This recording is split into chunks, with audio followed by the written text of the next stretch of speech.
आपने केवल मेरा हरण किया है। सुप्रिया से विवाह उसे करना होगा जिसने हरण में सहायता की है।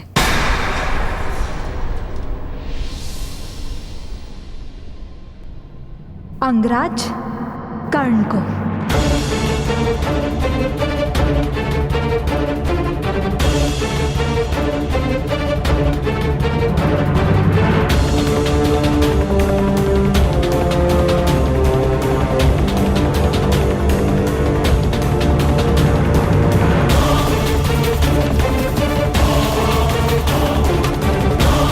कर्ण को। कहिए कुमार, क्या ये बंधन स्वीकार है? बस कुमारी, जो दुर्योधन बलपूर्वक तुम्हारा हरण कर सकता है, वो दुर्योधन बलपूर्वक तुमसे विवाह भी कर सकता है, बिना किसी अनुबंध को माने। यदि आप ऐसा सोचते हैं तो एक पग आगे बढ़ाइए कुमार।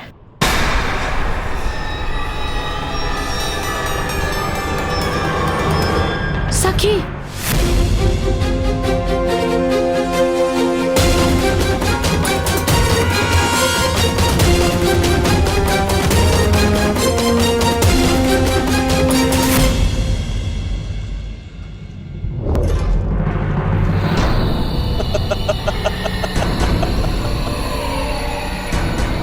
कुमारी, क्या आप हम पर प्रहार करेंगे?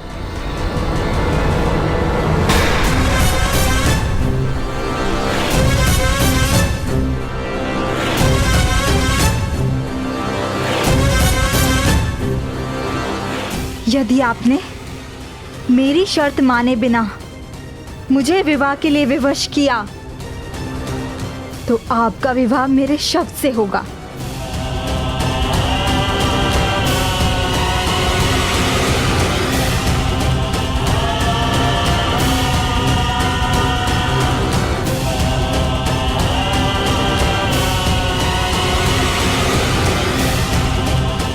बोलिए, स्वीकार है?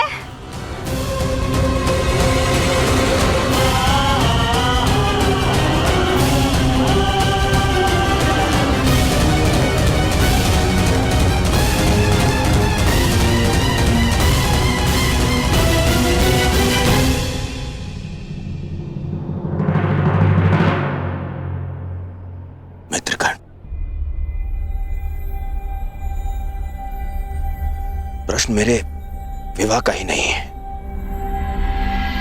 तुम्हारे मित्र के अभिमान का भी है। सुप्रिया से विवाह कर लो मित्र, अन्यथा जो परिवर्तन का स्वप्न हमने देखा है वो भी पूर्ण नहीं होगा। यदि मेरा पुत्र युधिष्ठिर के पुत्र से पहले जन्म ना ले पाया तो तुम्हारा समाज परिवर्तन का स्वप्न भी पूरा नहीं होगा। कर लो सुप्रिया से विवाह।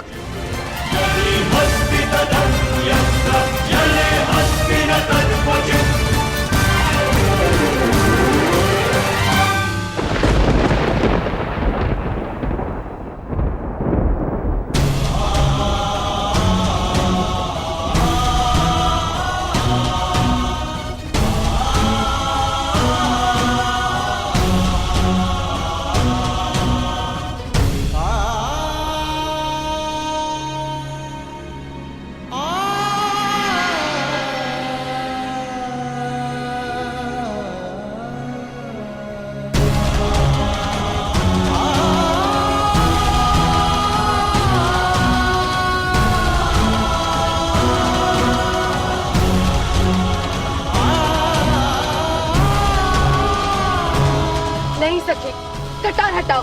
नहीं सुप्रिया, अब तो मेरा विवाह इसी शर्त पे होगा, जब अंगराज तुमसे विवाह करेंगे।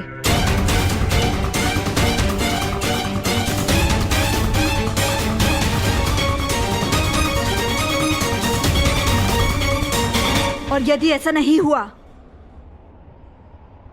तो मैं अपने प्राण दे दूंगी।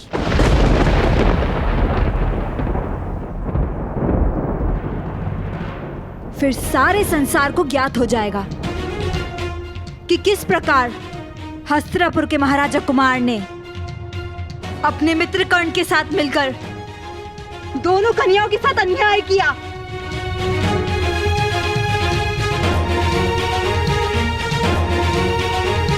एक पल की भूल का दंड शताब्दियां भोगती हैं अंगराज। और कल यदि आपको अपयश मिला तो पीढ़ियों तक भुलाया नहीं जा सकेगा।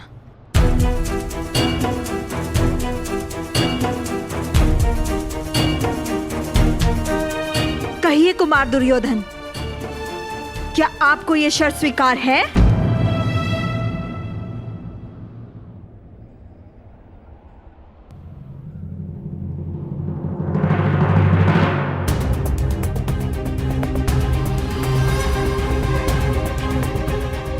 बोलो मित्र, उत्तर दो।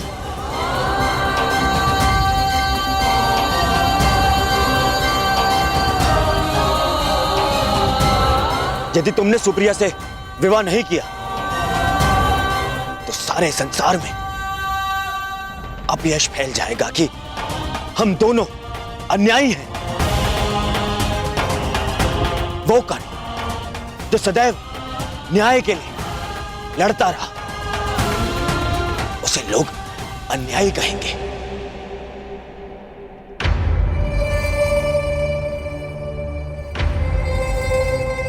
कर लो मित्र, सुप्रिया से विवाह कर लो।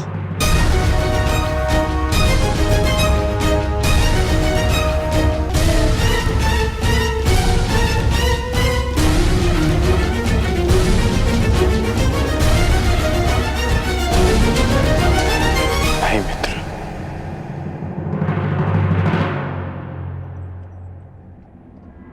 मैं ये विवाह नहीं कर सकता।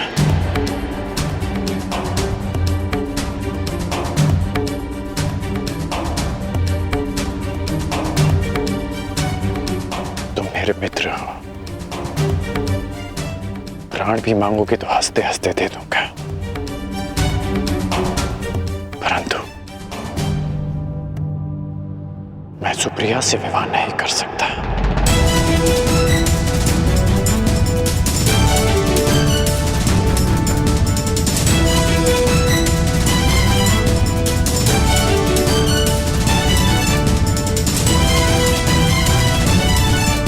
मित्र,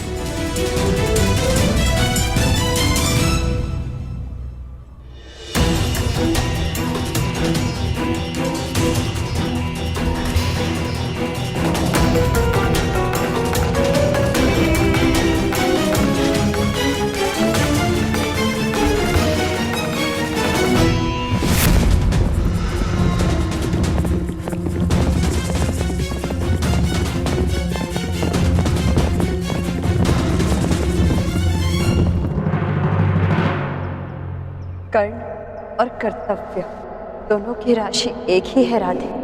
जिसके साथ जीवन के मार्ग पर चलना है, उसके कर्तव्य के मार्ग पर बाधा नहीं बनेगी ये दिशा।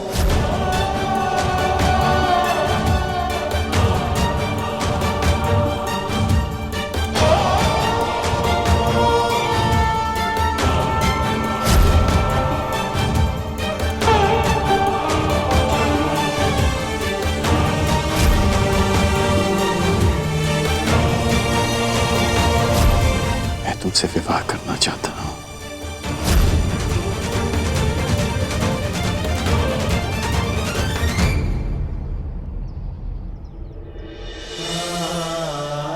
पहली बात, वो मेरा घर नहीं हमारा घर होगा, और खिड़की से ऐसा दृश्य होगा जहां से सूर्य भी दिखे और चंद्रमा।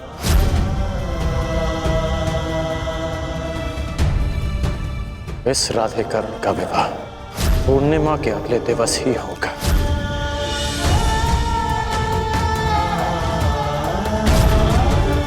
इन पुष्पों का एक गुण नहीं होगा हमारे प्रेम, ये हमारा प्रेम कभी मुरझाएगा नहीं। जब भी रुशाली को देखता हूं तो अनुभव होता है कि हाँ, मुझे उसके लिए संघर्ष करना है। हरण तुम्हारा भी हुआ है और एक अपहरिता को कोई पुरुष नहीं अपनाएगा।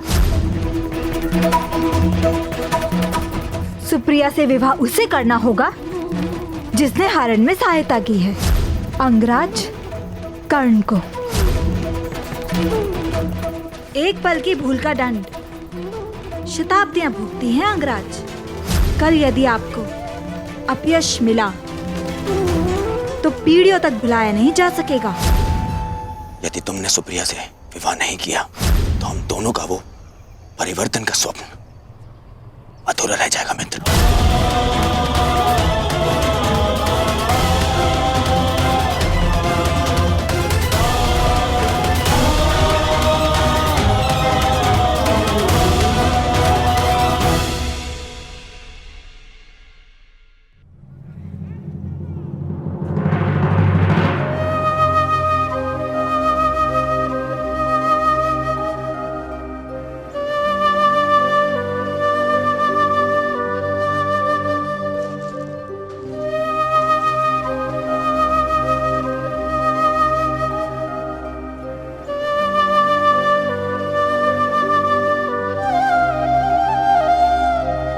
दान चाहिए।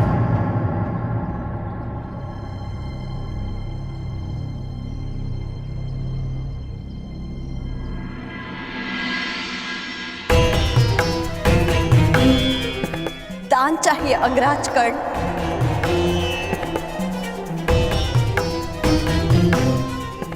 भूल कर भी वो मत मांगना जो तुम्हारे मन में चल रहा है।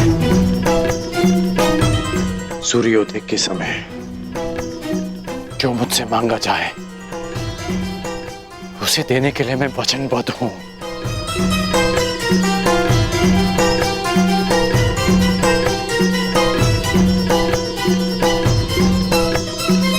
भूल गए कर्ण, कर्तव्य और कर्ण की राशि एक ही है। और वृषाली तुम्हारे जीवन रूपी रथ की सारथी।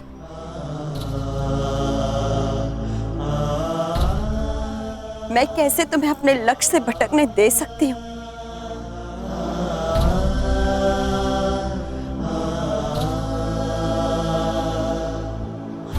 तुम भूल रही हो वृषाली कि तुम मेरे जीवन सारथी होने के साथ साथ जीवन संगनी बनने जा रही हो।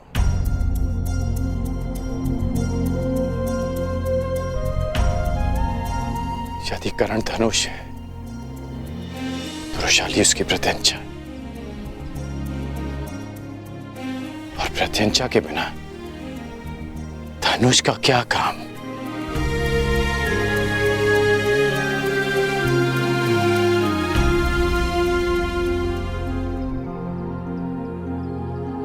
प्रत्यंचा कोई भी होकर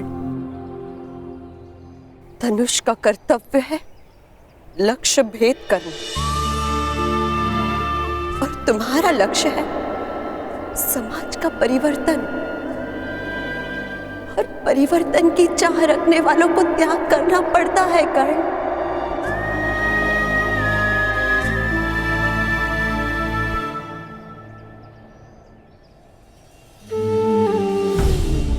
जानते हो कर्ण, वृक्ष की पूजा क्यों की जाती है? क्योंकि वो अपना सबसे प्रिय फल संसार के लिए त्याग देता है। प्यासों की प्यास बुझाने के लिए नदी को अपना उद्गम त्यागना होता है। खारे सागर को गले लगाना पड़ता है। यदि अपने जन्म के स्थान पर कर्म को मान्यता दिलवानी है तो तुम्हें अपने कर्म से सिद्ध करना होगा कर्ण। सुप्रिया को न्याय देना होगा।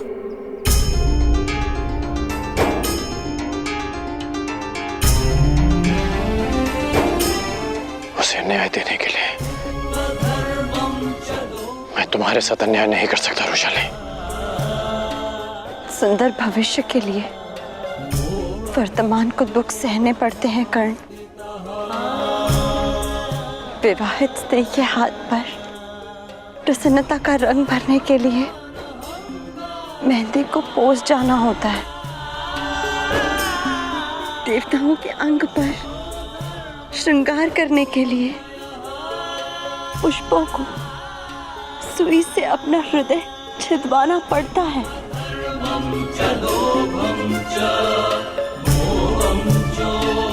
परिवर्तन का ये स्वप्न मैंने तुम्हारे साथ मिलकर देखा है।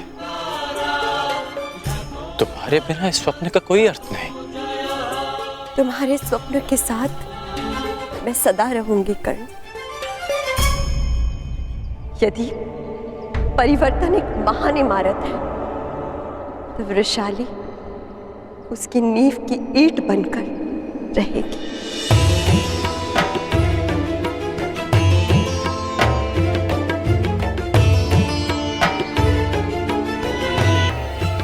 अर्थात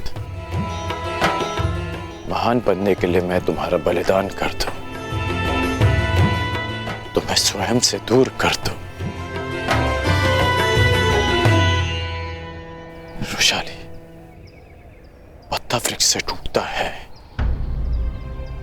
तो मुरझा जाता है, सूख जाता है। और वही मुरझाया सूखा पत्ता उसी वृक्ष के जड़ों में जाता है, खाद बनकर रिसता है और एक नए पत्ते को जन्म देता है। कर्ण, समाज उसके पीछे जाता है जिसका मान होता है। खंडित मूर्ति की कोई पूजा नहीं करता। यदि तुमने ये विवाह नहीं किया तो तुम पर एक स्त्री के अपहरण का कलंक लगेगा, एक नारी की मर्यादा भंग करने का कलंक लगेगा, उसके साथ अन्याय करने का कलंक लगेगा। इस बोझ के साथ तुम परिवर्तन के शिखर की यात्रा कैसे पूर्ण कर पाओगे कर्ण?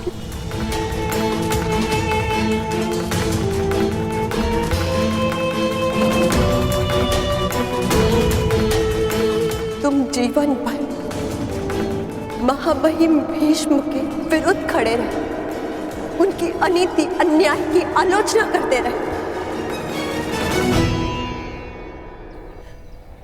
परंतु आज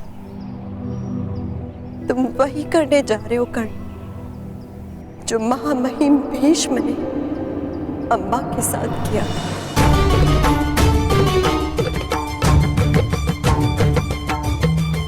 तो क्या मैं जीवन भर अपने हृदय पर इस घाव को लेकर भटकता रहूं कि मैंने तुम्हारे साथ अन्याय किया?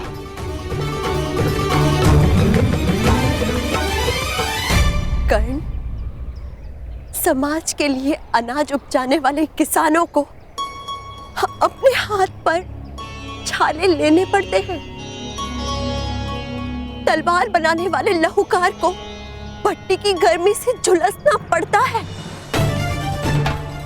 महादेव बनने के लिए, संसार को अमृत चखाने के लिए स्वयं हलाहल विष पीना पड़ता है।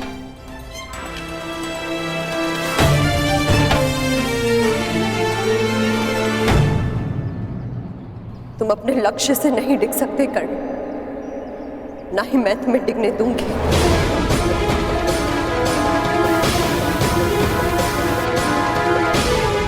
तुम दान देने के लिए वचनबद्ध हो कर्ण।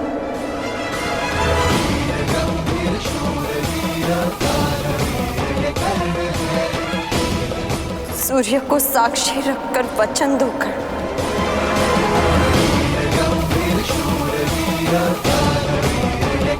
कि तुम सुप्रिया से विवाह करोगे।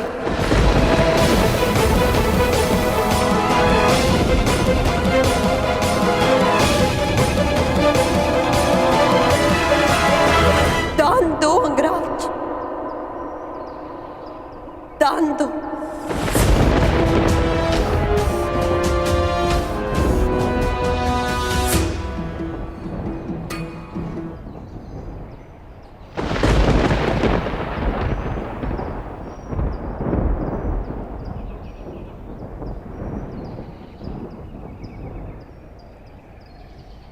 कितना विचित्र है रुशाली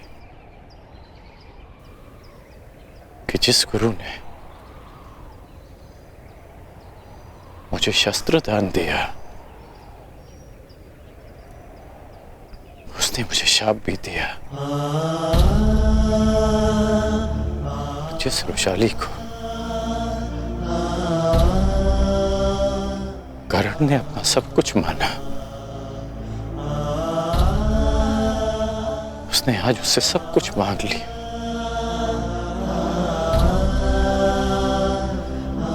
आज सूर्य की किरणों ने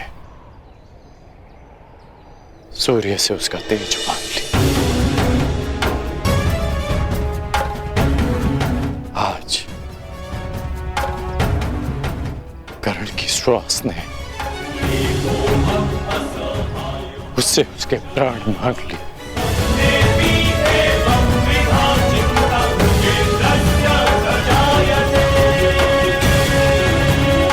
वचन देता हूं कि मैं ये दान दूंगा, इसलिए नहीं कि मुझे परिवर्तन लाना है, परंतु इसलिए कि मैं अपना वचन नहीं तोड़ सकता।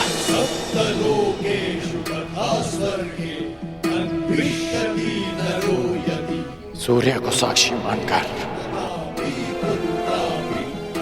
ये सूत पुत्र राधेकरण वचन देता है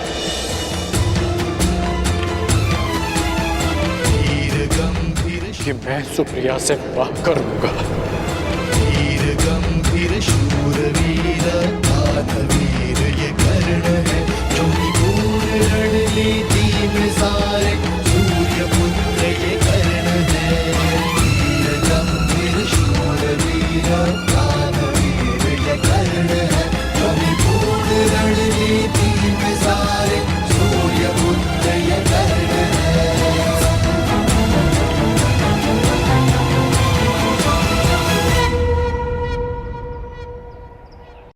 सूर्य को साक्षी रखकर वचन दूंगा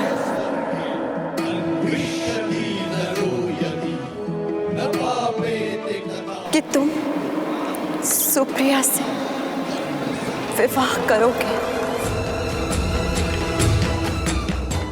दान दो अंगराज, दान दो। सूर्य को साक्षी मानकर ये सूत पुत्र राधेकरण वचन देता है कि मैं सुप्रिया से विवाह करूंगा।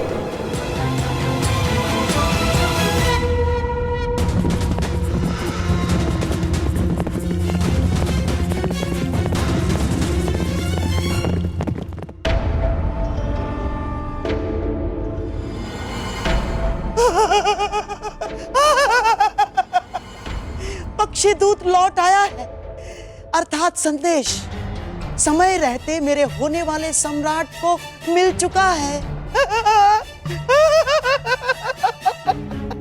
पक्षीदूत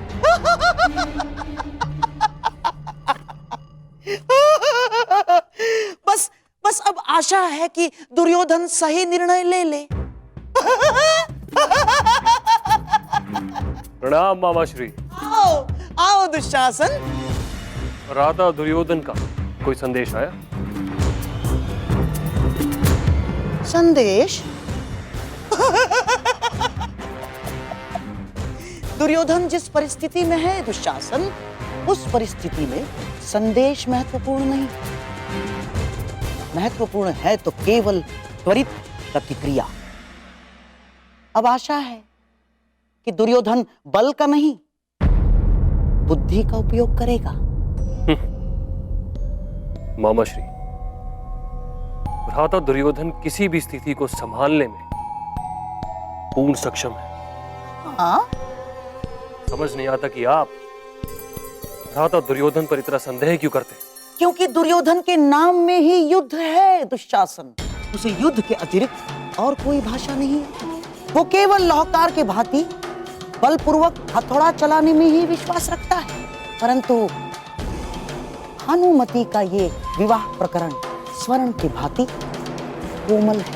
यदि यहाँ बुद्धि और धैर्य से काम नहीं लिया जाएगा तो सब कुछ हाथ से निकल जाएगा दुशासन। परंतु ये विवाह इतना महत्वपूर्ण क्यों है? अरे पांडव तो लाक्षागृह में ये बात किसी के कानों तक नहीं पहुंचनी चाहिए। परंतु यहाँ इस बंद कक्ष में कौन हमारी बात सुनेगा? यही तो तुम समझते नहीं हो दुशासन। सुनो, एक वृक्ष जितना बड़ा होता है उसकी परछाई भी उतनी ही बड़ी बनती है, और ये भीतियां जितनी ही बड़ी होती है उनके कान उतने ही बड़े हो जाते हैं दुशासन। परंतु इस विवाह की आवश्यकता क्या है मामाजी? क्योंकि युद्ध में एक योद्धा एक नहीं अनेक शस्त्र लेकर प्रस्तुत होता है, ताकि एक टूट जाए तो वो निहत्था ना हो। मवेशियों को द्वार बंद हो जाने के पश्चात भी खूंटे से बांधा जाता है। क्यों? क्योंकि नियतिवश द्वार खुल भी जाए तो वो भाग ना सके। मैं अब भी कुछ नहीं समझा बाबा। तुम्हें समझने की आवश्यकता भी क्या है दुशासन, है? जाओ, पुरोचन को अभी यहीं इसी समय मेरे सामने प्रस्तुत करो। जाओ।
दक्षिणा स्वीकार करें गुरुदेव।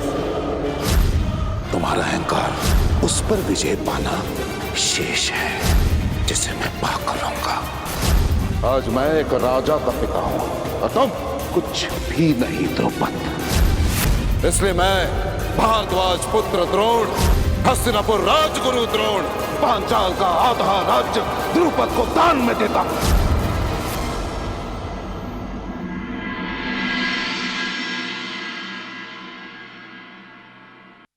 क्या ऋषि यज और उपयज के पास हमारे पीड़ा की औषधि है, या हमें यहां से भी खाली हाथ जाना पड़ेगा?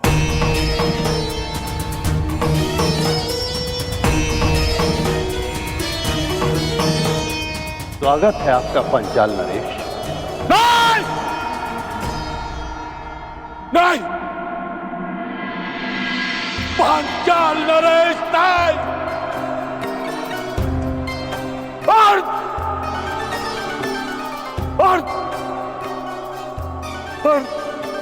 पांचाल नरेश कहिए।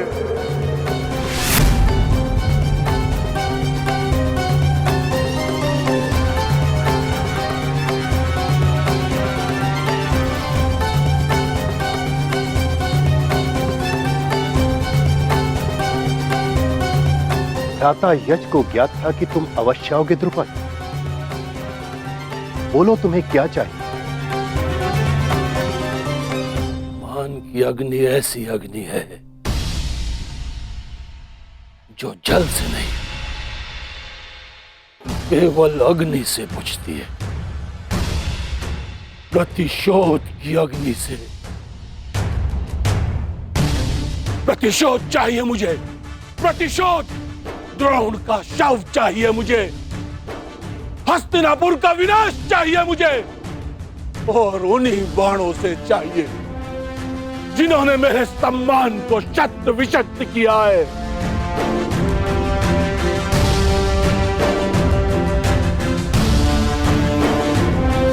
क्या ये सब कुछ देने में सक्षम है आप? याचक को उतना ही प्राप्त होता है जितने का वो अधिकारी होता है द्रुपद, और तुम इस प्रतिशोध के अधिकारी हो।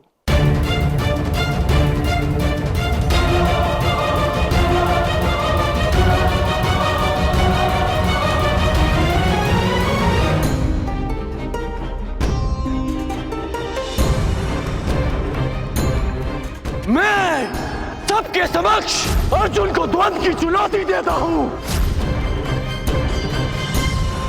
आज तुम्हें ज्ञात होगा कि धनुर्विद्या में तुम मुझसे कितने छोटे हो अर्जुन। अब बातों के बाहर चल चुके हो तो धनुर्ज्ञान दिखाओ, अन्यथा पराजय स्वीकार करो। विजेता का चयन शेष है कुमार अर्जुन। यदि तुम वही अर्जुन हो जिसे मैं वर्षों से जानता हूं, तो मुझे पूर्ण विश्वास है कि तुम अपना अधूरा द्वंद्व अवश्य पूरा करोगे। आज यहां आचार्य द्रोण की बनाई हुई सीमा नहीं है अर्जुन। अर्जुन,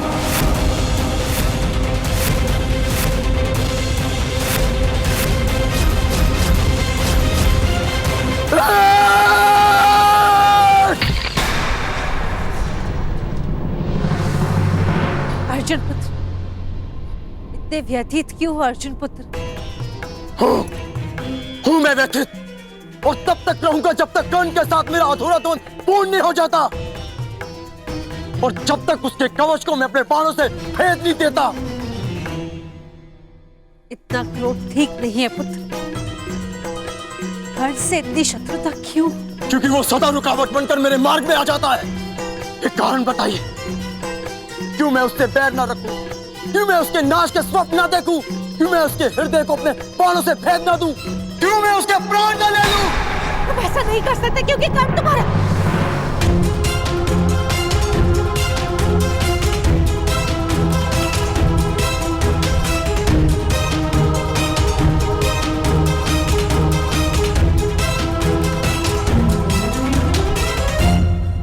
तुम ऐसा नहीं कर सकते क्योंकि कर्ण तुम्हारा वास्तविक शत्रु नहीं है। उसे तुम्हारे सामने शत्रु बनाकर प्रस्तुत किया है। उसका मार्ग भटकाया दुर्योधन ने ताकि वो तुम्हारा मार्ग रोक सके।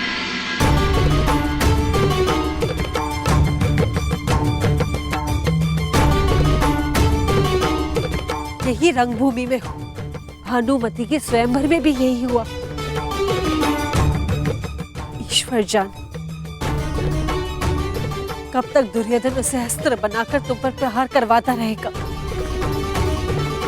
कब तक तुम कर्ण को दोषी समझते रहोगे? कब तक कर्ण दुर्योधन के कारण दुख सहता रहेगा?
पीर है मन में अग्नि तन में जीवन है ये रण किसको पाए किसको खोए विकट समय भीषण जीवन से भी धर्म बड़ा है सुख सुविधा से कर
हमारा प्रेम इन फूलों की तरह रहेगा जो सारे संसार को सुगंधित कर देगा।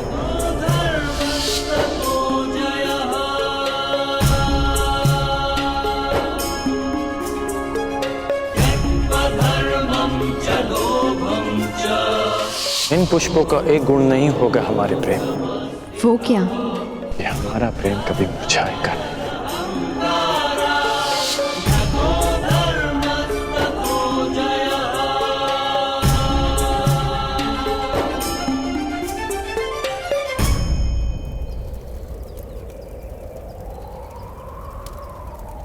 किसको पाए किसको खोए विकट समय भीषण जीवन से भी धर्म बड़ा है सुख सुविधा से कर लाक्षागृह का निर्माण अपने सही समय पर हो जाना चाहिए, बल्कि हो ही जाना चाहिए पुरोचन। प्रयास तो मेरा भी यही है महाराज, परंतु इतने कम समय में निर्माण संभव ही नहीं है। संभव है।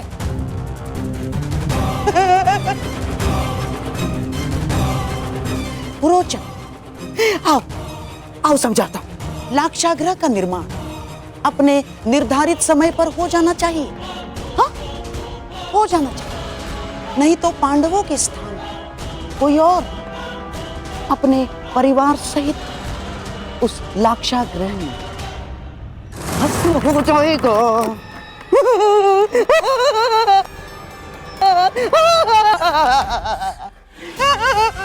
पुरोचन, लाक्षागृह का निर्माण हो जाएगा ना? जी गंधार भाई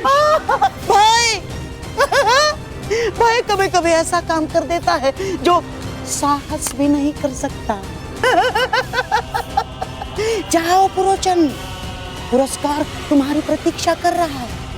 जाओ जाओ। लाक्षागृह तो बन जाएगा, परंतु आवश्यक ये है कि दुर्योधन का भानुमति के साथ विवाह बिना किसी विघ्न के संपन्न हो जाए।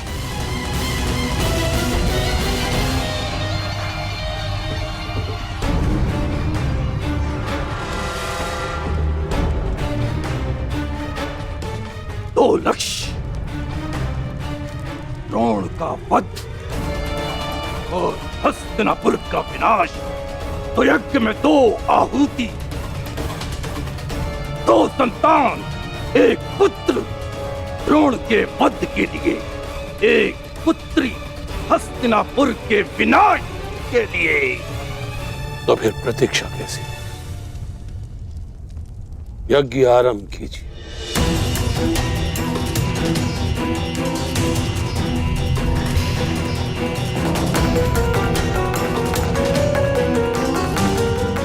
अपने जीवन के बचे हुए दिनों की उल्टी गिनती आरंभ कर दो।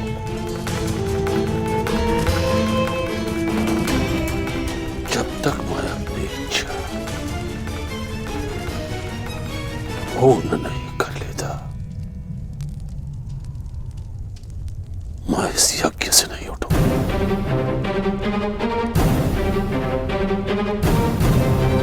इस यज्ञ से हस्तिनापुर का विनाश उत्पन्न होगा।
दुर्योधन,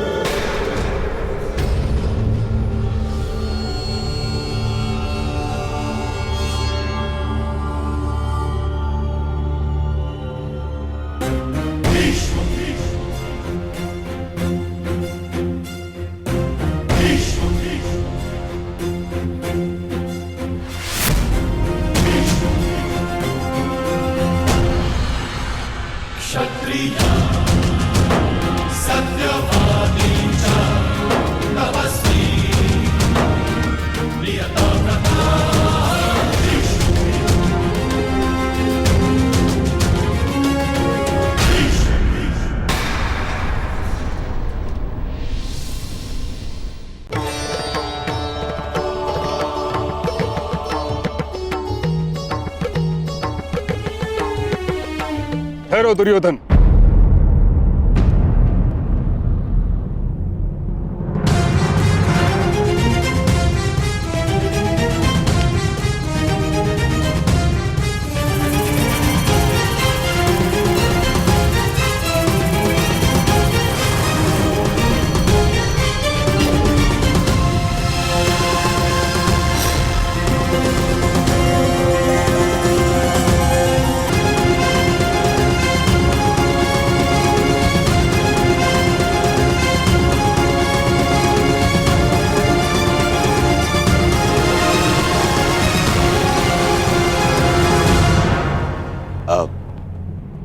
आइए पितामह।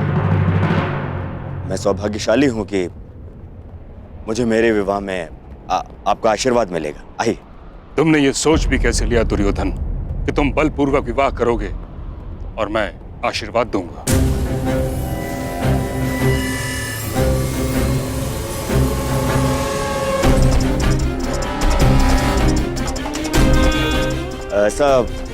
ऐसा नहीं है पितामह। ये विवाह भानुमति की सहमति से ही हो रहा है।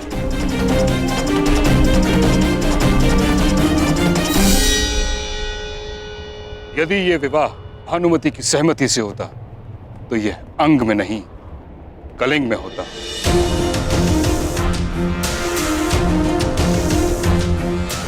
तुम्हें हरण करने की आवश्यकता नहीं होती दुर्योधन।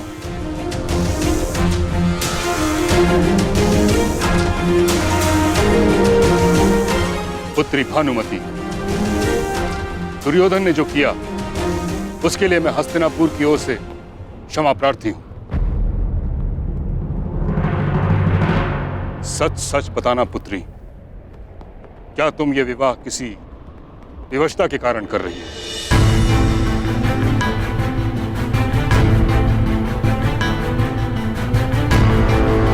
स्वयंवर में जो हुआ, परंतु इस समय भीष्म तुम्हारे सामने उपस्थित है।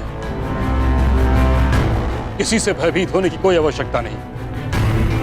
यदि यह विवाह तुम्हारी सहमति से नहीं हो रहा तो मैं वचन देता हूं कि तुम्हें सम्मानपूर्वक कलिंग वापस भेज दिया जाएगा।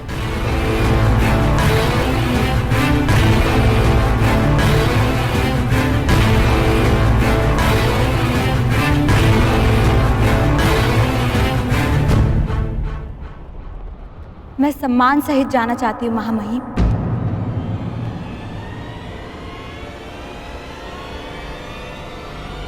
परंतु कलिंग नहीं, हस्तिनापुर।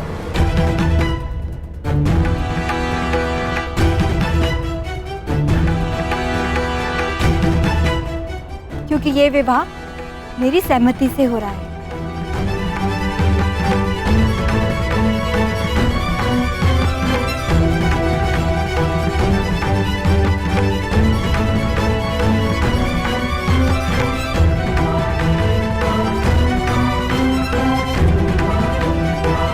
अब तो आप मुझे आशीर्वाद देंगे ना पितामह, और मित्रकर्ण को भी।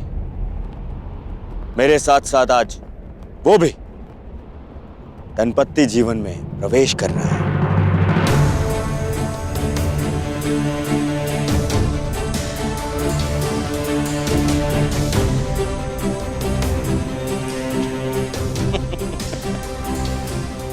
ऐसे क्या देख रहे हैं पितामह? कर्ण कुछ ऐसा तो नहीं कर रहा है जो आज से पूर्व ना हुआ।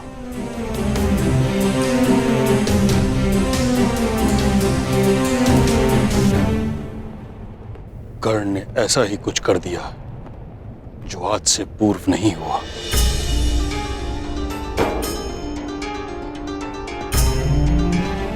ये तुमने क्या किया कर्ण?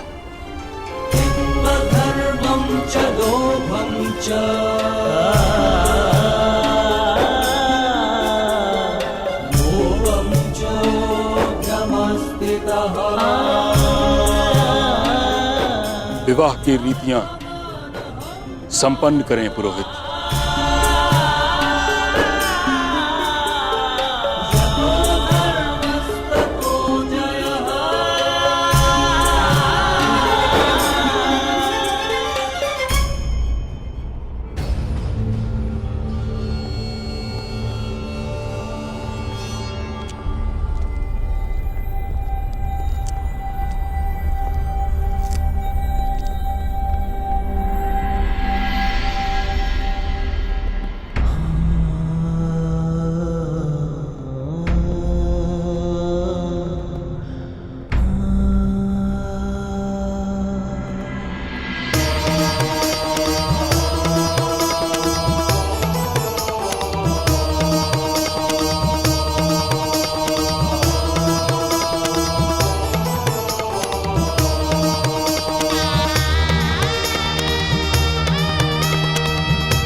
बधाई हो।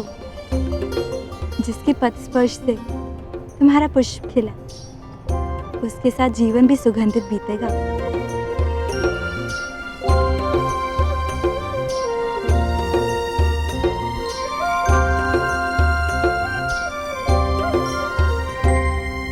अंगराज कर्ण,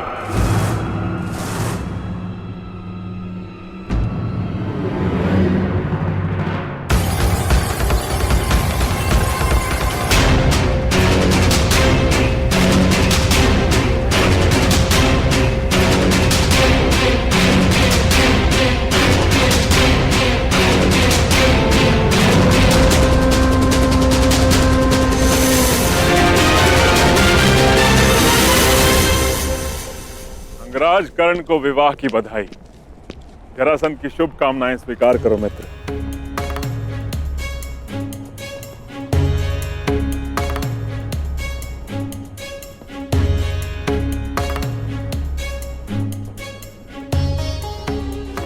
आमंत्रित किए बिना ही आप यहाँ आए हैं मगध नरेश, तो स्पष्ट है कि आपका यहाँ आना केवल बधाई देना नहीं होगा। इस पूरे संसार में अकारण कुछ भी नहीं होता अंगराज। अगर जन्म का कारण होता है तो मृत्यु का भी कारण होता है।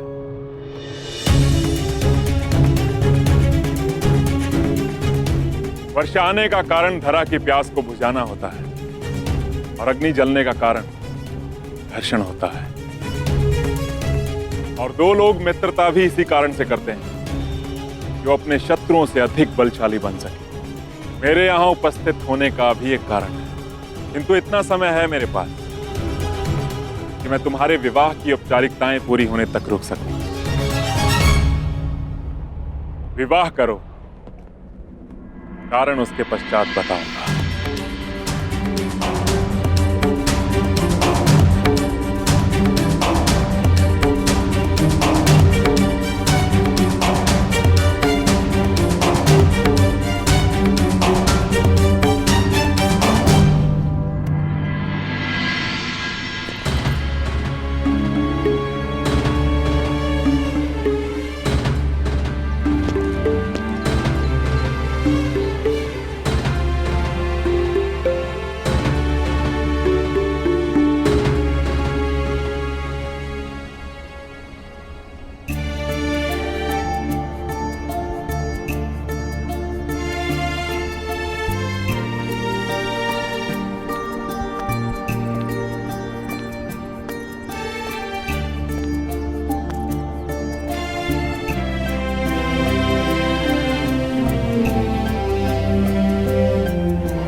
मैं भगतग्राम जा रही हूँ।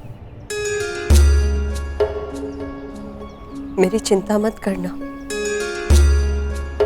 पिताश्री है मेरे साथ।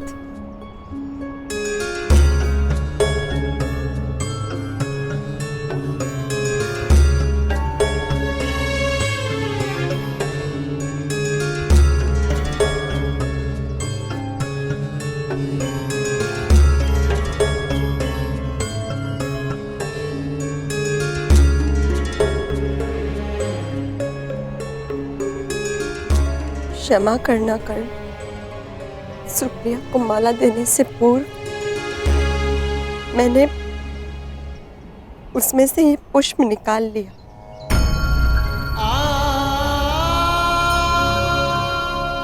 स्मरण है कर्ण, तुमने कहा था हमारा प्रेम पुष्प की सुगंध भाती है।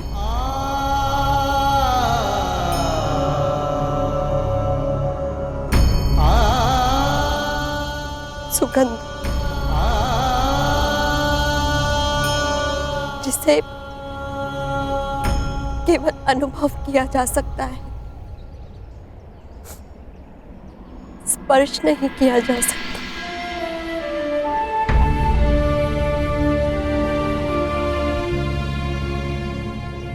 जाओ कर्ण, अपने प्रसन्न गृहस्थ जीवन का प्रारंभ करो।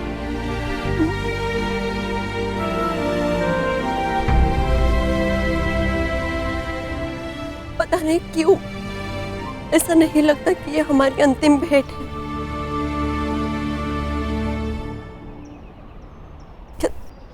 क्या तुम्हें नहीं लगता?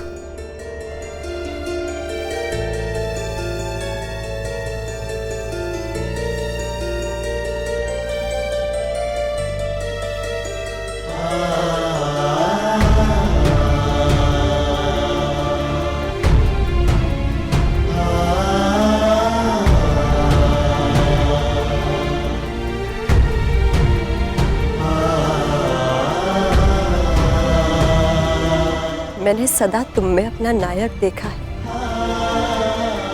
जिसके लिए उसका कर्तव्य सबसे महत्वपूर्ण है। सदा अपने धर्म पर टिके रहना, जो उचित लगे वही निर्णय लेना, ये मैंने तुम्हीं से सीखा है और वही किया है मैंने। मैं जा रही हूँ कर्ण, परंतु जिस प्रकार एक दीपक के बुझ जाने से प्रकाश नहीं मरता, एक स्वप्न के टूट जाने से आशा नहीं मरती, एक फूल के मुरझा जाने से उपवन नहीं मरता, उसी प्रकार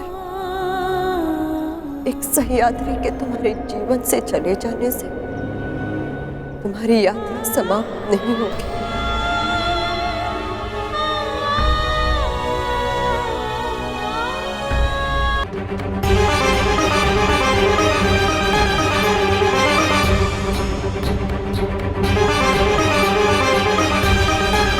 मुरझाए पुष्प की सुगंध पुष्प को खो देने का स्मरण कराती है। हमारा प्रेम सुगंध बनकर नहीं, एक पीड़ा, एक वेदना बनकर हमारे हृदय में हमेशा रहेगा।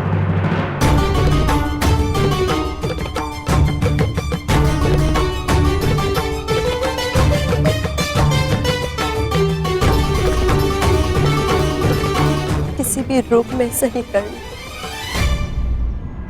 प्रेम तो रहेगा ना।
अब अपने आने का कारण बताइए मगध नरेश।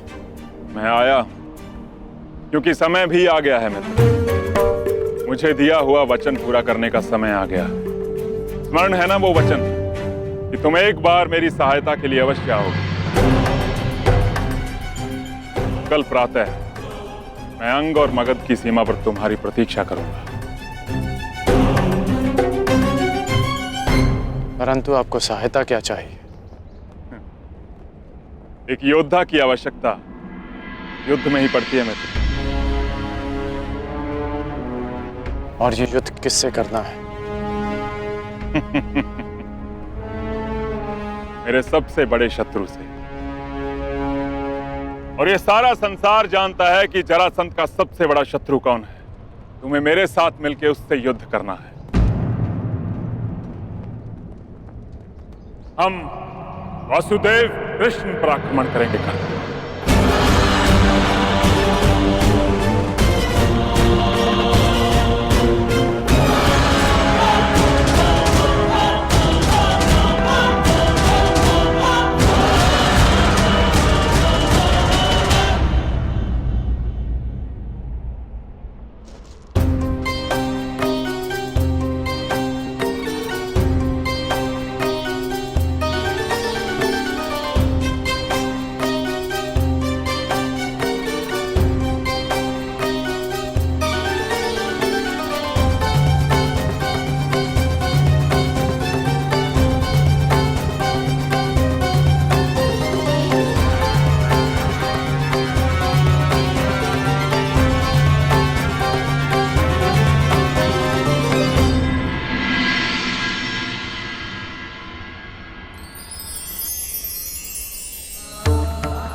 प्रार्थना करते हैं राधे।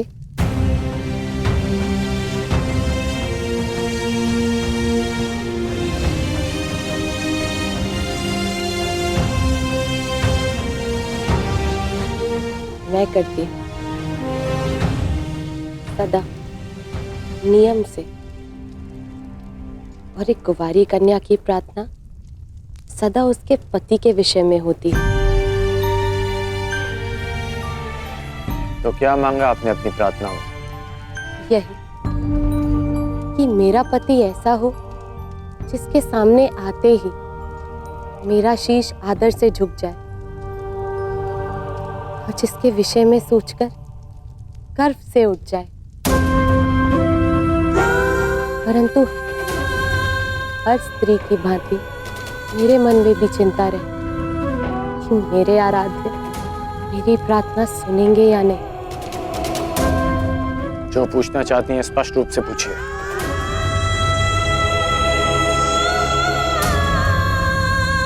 विशाली कौन है अंगराज?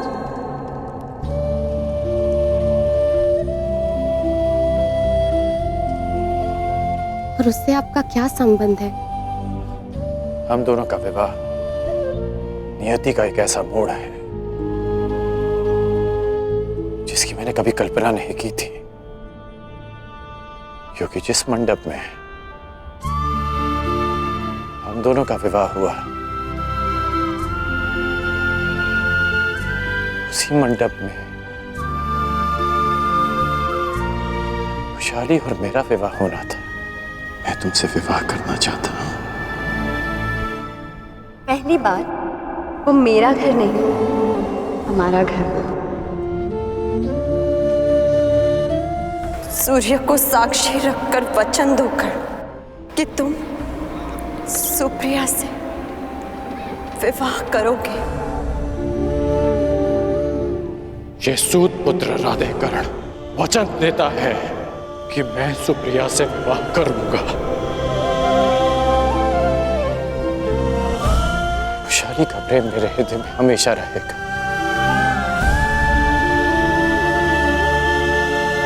परंतु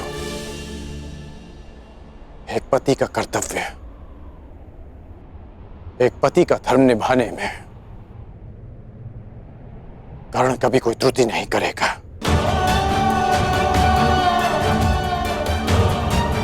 अब हम दोनों विवाहित हैं, इसलिए बस अंगराज, एक पत्नी के लिए इससे बड़ा सौभाग्य और क्या होगा कि उसका पति उसे कभी असत्य ना कहे।